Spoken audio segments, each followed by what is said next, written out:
আর যদি নামাজ এবং সিজদা দিতে অস্বীকার করে তাদের জন্য কি পরিতাপ আল্লাহ পাক বলেছেন, والذين يقولون ربنا اصرف عنا عذاب جهنم إن عذابها كان غراما إنها ساءت مستقرا ومقاما।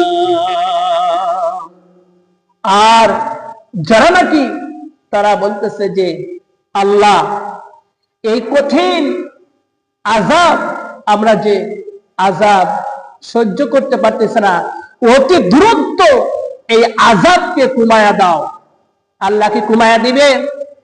যেখানে যা বলেছে সেখানে ওই মোতাবেকই কাজ শুরু হবে। জান্নাতের মধ্যে শান্তির শুধু শান্তি আর শান্তি, জাহান্নামের মধ্যে অশান্তি আর অশান্তি। আল্লাহ পাক বলতেছে যে এই জায়গার কথা হলো সবচেয়ে হলো নিকৃষ্ট জায়গা। আল্লাহ পাক বলতেছেন যে এই জায়গা হলো সবচেয়ে নিকৃষ্ট জায়গা হলো জাহান্নাম, আর জান্নাত হলো উৎকৃষ্ট জায়গা, হলো উত্তম জায়গা। বলেন সুবহানাল্লাহ।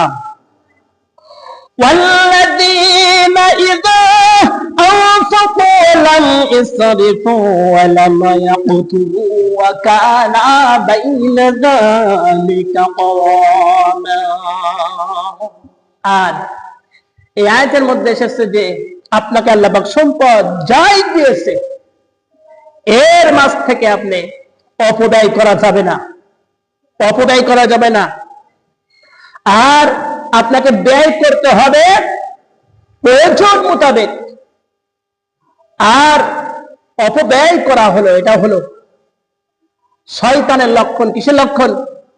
শয়তানের লক্ষণ। আমরা অপব্যয় করব, অপব্যয় করব না, যা প্রয়োজন তাই আমরা ব্যয় করব। আল্লাহ পাক বলেছেন যে যারা কৃপণতা করে, আল্লাহ পাক বলেছেন যে তাদের জন্য আপনার আছে, আপনি কৃপণতা করতে পারবেন না।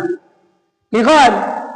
আপনি এই কৃপণতা না করে আপনি আল্লাহর রাহে যেটুকু পারবেন ওর মাঝ থেকে আপনি আল্লাহর ঘরে দান করে দেন। বলেন সুবহানাল্লাহ। দান করলে আপনার লাভ।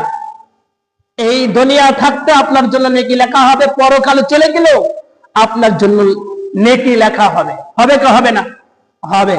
দেখেন